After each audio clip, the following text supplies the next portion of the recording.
Okay, next we're going to call on Ashley Scott. Speaking of Gen Z, although I guess I shouldn't assume I know what generation she's from, but she's a student from Bucks County. Hi.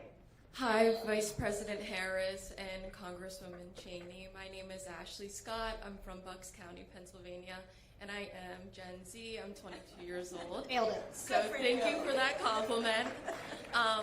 But yeah, my question is about maternal health. Specifically in the United States, maternal mortality is devastating. The rates are terrible. And I was wondering if you have a plan to combat the crisis. Thank you, Ashley, and thank you for being here and your voice. It's a big issue. So we have the very, I think, shameful distinction of any wealthy nation having one of, if not the highest rate of maternal mortality.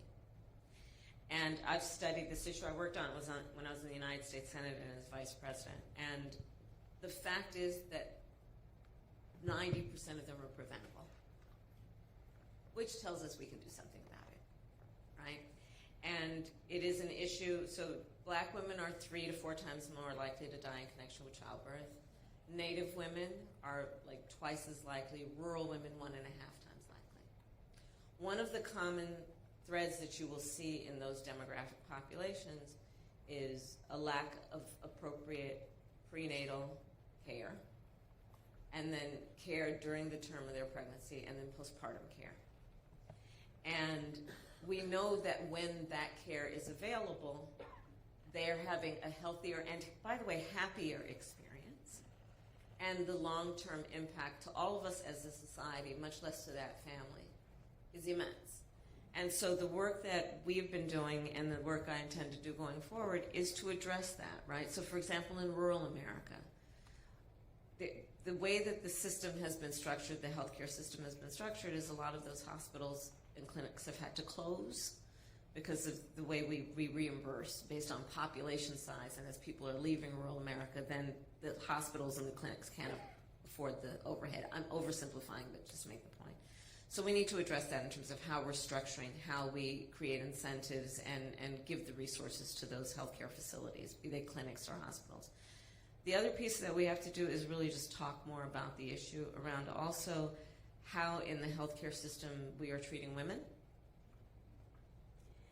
And are we taking women seriously when they talk about their healthcare concerns? So again, personal experience, my mother had 2 goals in her life: to raise her 2 daughters, my sister and I, and to end breast cancer. My mother was a breast cancer researcher. And she was so passionate about women's health care. And I remember it as a young girl and throughout my life. And we still have a lot of work to do to make sure that when she walks into that clinic, that doctor's office, that hospital, that she's taken seriously. And that's also about what we do in terms of training within the profession.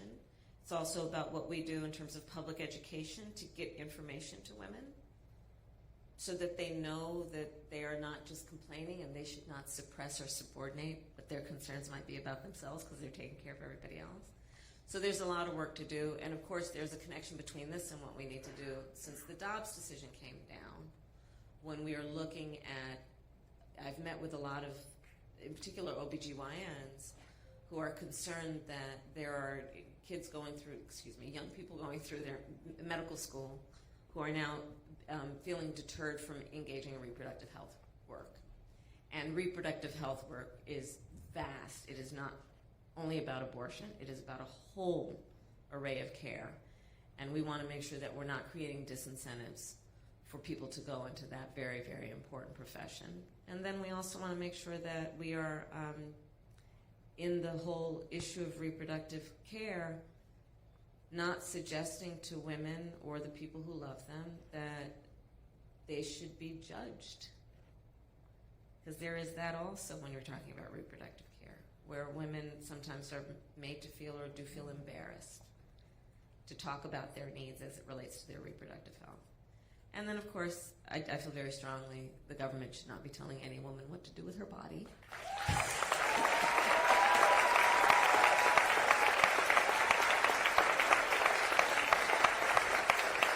And when Congress passes passes a law reinstating the reproductive freedoms of women, I will gladly and proudly sign it into law because I strongly believe one does not have to give up or abandon their own faith or beliefs to agree that not the government telling her what to do. If she chooses, she will consult with her priest, her pastor, her rabbi, her imam, but not the government.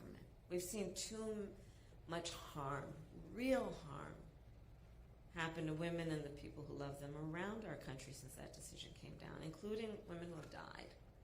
And I don't think that most people who, before the Dobbs decision came down, who had strong opinions about this, I don't think most people intended that the harm that we've seen would have actually happened.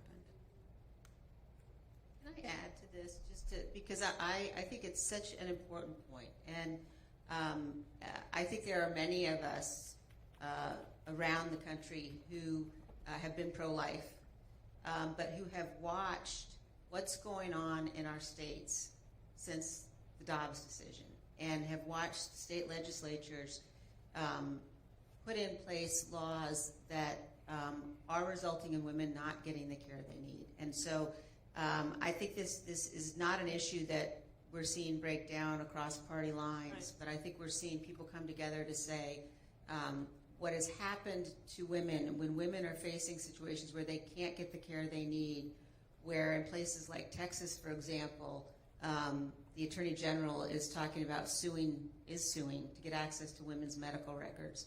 That's not sustainable for us as a country, and it has to change.